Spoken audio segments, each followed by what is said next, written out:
This is the BlackBerry KEY2, and this was actually the last phone BlackBerry ever produced in 2018. And I might have just found a way to revive this phone with Android 16.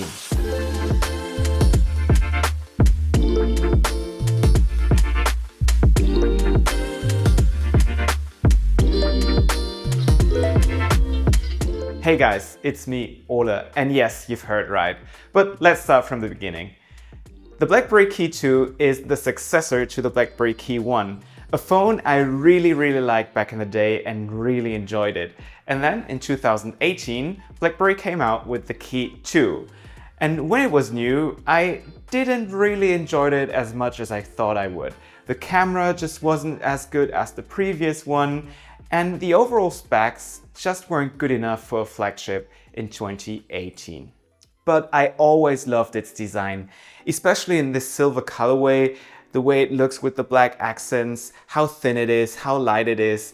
And even today, I still think this is an absolutely timeless design and it looks just as modern as it did in 2018. But the KEY2 always was an Android phone, so you could have actually been able to use it even today. But the problem was that BlackBerry stopped updating it after Android 8.1, and a lot of apps just don't support that version anymore, and you couldn't use a lot of apps like your banking apps or even more essential apps. But in the Discord group that actually helped me install Android on my BlackBerry Passport, they now found a way to install Android 16 with Lineage OS on the BlackBerry KEY2. And when I heard about it, I had to try it immediately, and I'll leave a link to the Discord group in the description box below, and a quick reminder to stay very humble and very quiet in those groups, as a lot of questions have already been answered. So check out the FAQ, check out the messages that are there already before asking your questions. So how is the performance with it running the newest version of Android? How do you install it? And could this be your next daily driver? Let's get into it. Let's start with the things that work. Well, I'd say it just works.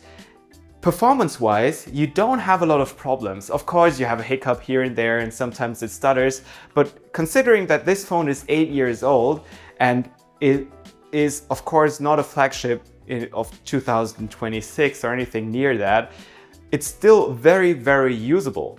And if you compare this to the Android BlackBerry Passport that I have, this is a night and day difference. The BlackBerry KEY2 is much faster than that. And that means that apps sometimes take a little longer to open, and apps like Instagram or TikTok sometimes stutter. But overall, I'd say it's very okay, it's very good.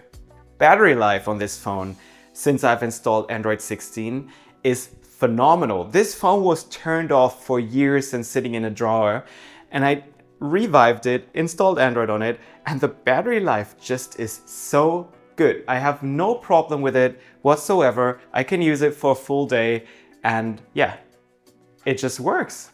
The keyboard works very nicely. It's very clicky, just the way the BlackBerry KEY2 always was. But you of course have the issue with the spacebar, which is a little bit wobbly and much louder than the other keys. But that has been a KEY2 problem ever since it got released. But the keyboard works nicely.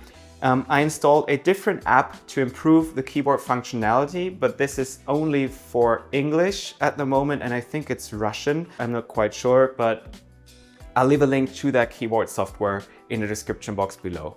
Also, touch sensitivity works, but that is a hit and miss sometimes. Sometimes it works, sometimes it just doesn't work or just lags. So I just turn it off completely and use it without the touch sensitivity.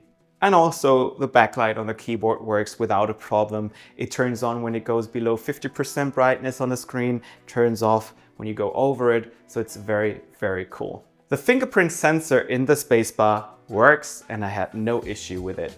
Also, the screen and the automatic brightness works very nicely. It turns off when you call someone, hold it up to your ear.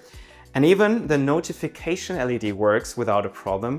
You can change it in the settings, you can change its colors, you can change it for different apps. So that's a very nice addition. Also, everything else like the headphone jack, the volume rockers, quick access button work without a problem. The speakers work without a problem. The microphones, the front-facing camera as well as the rear-facing camera work without a problem as well. And I have to say that they are better than expected.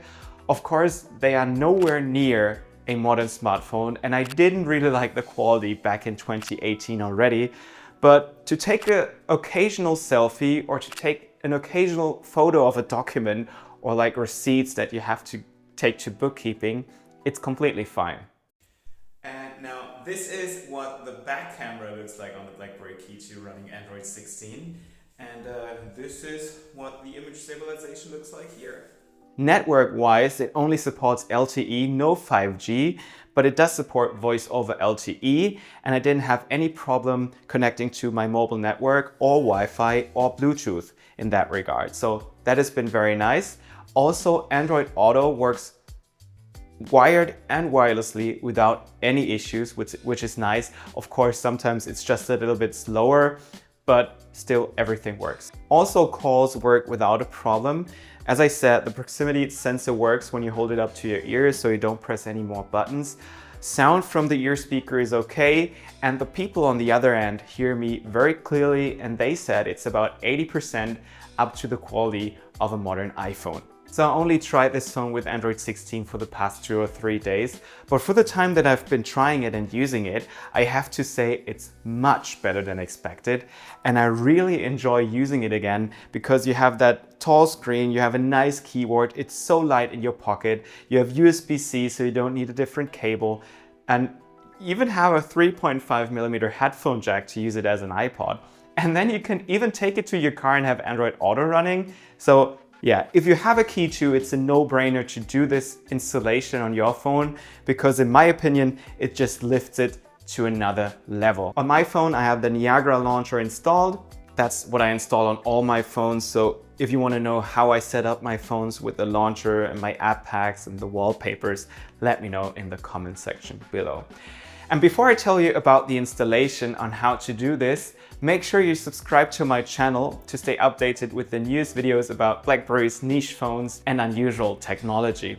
And speaking of subscribing and commenting, in a previous video where I tested the Zinwa Q25, I told you guys that I was going to give a prototype of the Zinwa Q25 away to you guys when I reach 2,000 likes on that video.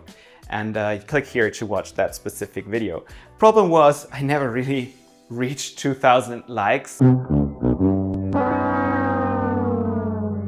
But I still chose to give it away now. So I don't know who the winner is now, but I will show you a random selection tool that chooses a winner right at this moment. So now you see the winner here. So congratulations to the winner of the Zinwa Q25 prototype. Let's get in contact and I'll send you the phone as soon as possible. But let's get back to the installation. So if you want to install Android 16 on your personal BlackBerry KEY2, it's actually very straightforward, and I'll leave a link to the tutorial that I followed in the description box below. And there's like 3 or 4 simple steps. First, you download all the data that you need, which is the unlocking software, the bootloader, Lineage OS, and all of that stuff. And a very important side note is that you need a Windows PC for that operation. A Mac doesn't work. And then you need to unlock the bootloader of your KEY2, which is also a very simple thing to do if you just follow the tutorial. Then you sideload Lineage OS to it. Then you sideload all the Google capabilities back onto the phone. And then you're pretty much done, and it takes like 15 minutes, and if it takes you a little longer, it's 30 minutes max. So that has been my experience with Android 16 on the BlackBerry KEY2 so far, and I really cannot complain about anything here because this is an 8-year-old phone that is running the newest software of Android, or the newest version of Android, which is just super cool. So are you going to install Android 16 on your personal KEY2? Maybe you already did it. Let me know about your experience in the comment section below. What do you think about the BlackBerry KEY2 in general? Also, make sure you subscribe to my channel to stay updated with the newest videos about niche phones, unusual phones, and awesome technology. Make sure to like the video if you liked it. As I said, leave a comment and follow me on my social media channels, Instagram and Twitter. And especially on Instagram, I'm currently sharing a lot of cool updates, cool content, so make sure you follow me there. Yeah, that's been it with this video, and I'll see you in the next one. Bye-bye.